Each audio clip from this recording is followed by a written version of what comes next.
இந்து சமய அறளைத்துறை கொடைகள் என்ற ஒரு சட்டம் இருக்கின்றது.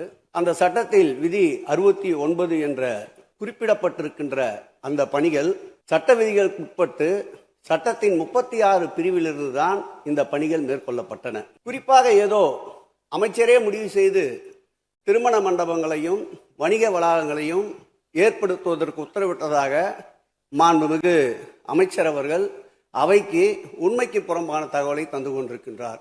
ஒவ்வொரு திட்டங்களும் அன்றைய காலகட்டத்தில் இருந்த சட்டப்பேரவை உறுப்பினர்களுடைய பரிந்துரையின் அடிப்படையில் சட்டப்பேரவை உறுப்பினர்கள் கேட்டுக்கொண்டதற்கு அடிப்படையில் தான் அனைத்து திட்டங்களும் அந்த காலகட்டங்களில் கொண்டு வரப்பட்டது.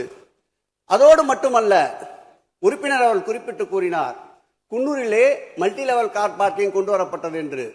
அங்கே இருக்கின்ற 56 கோயில்களையும் நான் குன்னூரிலே 5 நாட்கள் ஊட்டியிலே முகாமிட்டு அனைத்து கோயில்களுக்கும் நேரடியாக சென்று ஆய்வு செய்தோம்.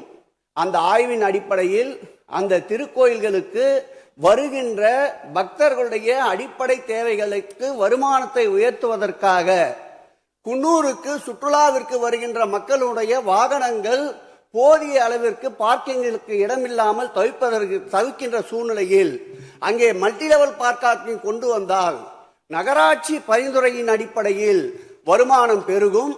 அந்த வருமானம் திருக்கோயில்களுடைய மேம்படுத்துகின்ற பணிகளுக்கு உதவும் என்பதற்காகத்தான் அந்த பணிகளை மேற்கொண்டோம் என்பதை மாண்புமிகு அமைச்சர் அவர்களுக்கு இப்போது யார் அறிவுறுத்தி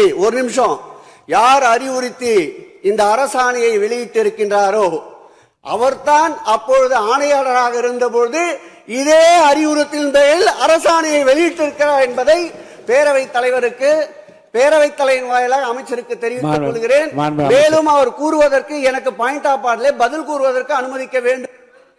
குன்னூரில் இருக்கக்கூடிய அந்த விநாயகர் கோயிலுக்கு சொந்தமான இடத்துல மல்டி லெவல் கார் பார்க்கிங் அமைப்பதற்கு ஏற்கனவே அங்க இருக்கக்கூடிய நகராட்சி நிர்வாகம் ப்ரப்போசல் வழங்கிய போது அந்த நகராட்சி நிர்வாகத்திடம் நம்முடைய நிலத்தை குத்தகைக்கு கொடுத்து அதன் மூலமாக இருக்கக்கூடிய வருவாயை வைத்துக் கொண்டு நாம் முடிந்த வரையில் நம்முடைய கோயில்களுக்கு தேவையான அடிப்படை வசதிகளை நாம் செய்து கொடுக்கலாம்.